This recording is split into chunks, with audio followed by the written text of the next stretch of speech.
It's been a while since I've done a Sammy video, and while there are really big changes in him since the last video, they came in very tiny little increments.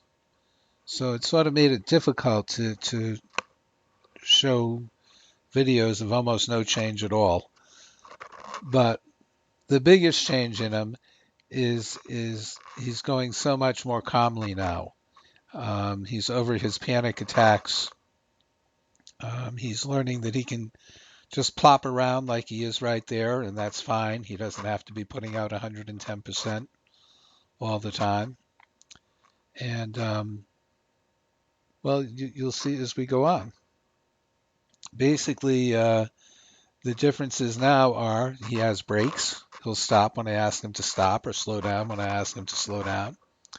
And you can see it. He may put his head up, but he slows down. He doesn't grab the rein and try and go faster, which is something that a lot of racetrack horses do. Um, and he doesn't get upset when something goes wrong. He doesn't get terribly upset when we try the canter. Now, the canter, as you'll see, is still a train wreck, but it's not a panic-stricken, heart attack, three-alarm fire train wreck. He just doesn't know how to can't get step into the canter quietly. He still thinks he has to jump into it like he's jumping out of the starting gate, which is fine. We'll fix that. Um, as long as he's not doesn't take 20 minutes to calm him down after you try a canter, then it's no big deal at all. It's just a simple training matter. But here he is working in the long reins, and again, you can see he's just being calm as can be, and there's a lovely stop. He actually stops square, which is will happen with a lot of horses if they're not pulling on the reins and they just know to stop when you ask them to. What I call a cognitive stop in my books. They will stop squarely because it's the easiest, most comfortable way for them to do it. Now working in the other direction, I'm doing go and stop and steadying him in preparation for asking him to canter or to try to canter, which will be coming up, I think, the next time around. But there, he wanted to get quick in anticipation. I slowed him down. Here I slow him down just a little bit, again, right there. And then we go, and all hell breaks loose. That's the way he does it.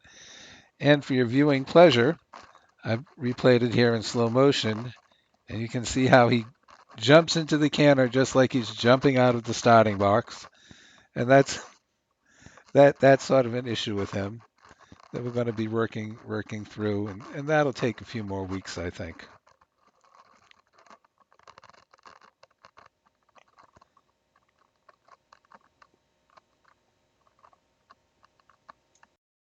The important thing is that even though he had a sort of a, I don't know what you would call that, a little explosion trying to get into the canter, he comes back and he's absolutely calm now. And that wasn't the case a little while ago, a few weeks ago.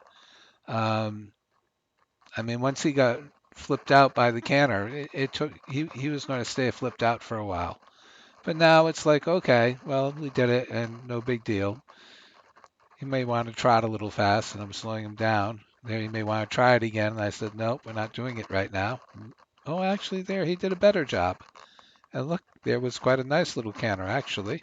Still a bad transition into it, but a few good steps and total complete calmness when he's done. I can't ask for any more than that right now. And if I just keep doing that, he'll have a really nice canter and not very long at all. So with a little bit of a canter to the left, getting going, I went back to the right. He was nice and calm, and we decided to give it a go and see what happened. I like that trot. And it's a train wreck.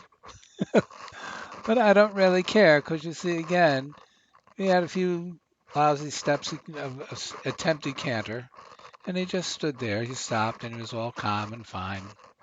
No big deal. And there he wanted to go running off again, and I had to sort of correct him and say, hey, slow down. Relax. And you see, he did, and he wouldn't before. This is the big issue. And there he did another attempted canter, and it was really a train wreck. I don't care. It'll get sorted out and nothing flat. Fine. We did a few steps of attempted something. Go up to him, give him a little pat, let him take a breath, realize nothing bad is about to happen. He goes walking off, and we'll continue to make progress.